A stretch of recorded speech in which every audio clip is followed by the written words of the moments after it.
ازيكم؟ يا رب تكونوا بخير.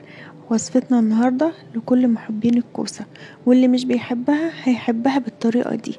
هنعملها النهاردة باللحمة المفرومة من غير ما نقورها ولا نهدر منها اي حاجة، وبطريقة سهلة وسريعة، وان شاء الله هتعجبكم قوي. يلا بينا نشوف عملناها ازاي. في البداية هنغسل الكوسة ونشيل منها كل الزوايد، وبسكينة هنفتحها من النص بالشكل ده، بس اهم حاجة ما نوصلهاش للاخر. بعد كده نقليها في الزيت، انا هنا قليتها في الاير فراير عشان تكون خفيفة شوية. ونبدأ بعد كده نعمل اللحمة المفرومة. في قلاية نحط معلقة زيت وننزل عليها ببصلتين كبار مفرومين، نشوحهم لحد ما لونهم يغير حاجة بسيطة.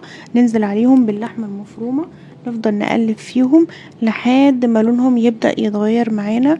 بعد كده هننزل عليهم بالبهارات، ملح وفلفل اسود وقرفة وكبابة صيني وبابريكا مدخنة وزعتر وملح.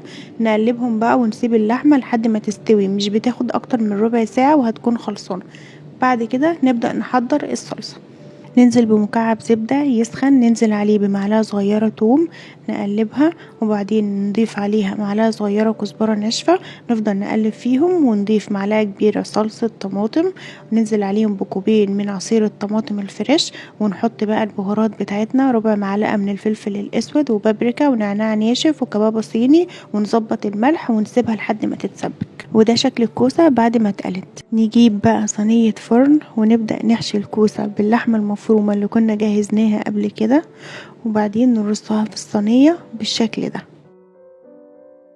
بعد كده هنضيف الصلصة وندخلها فرن سخن على درجة حرارة 180 لمدة نص ساعة، واخر 5 دقايق نفتح الشواية. وده شكلها بعد ما خرجت من الفرن.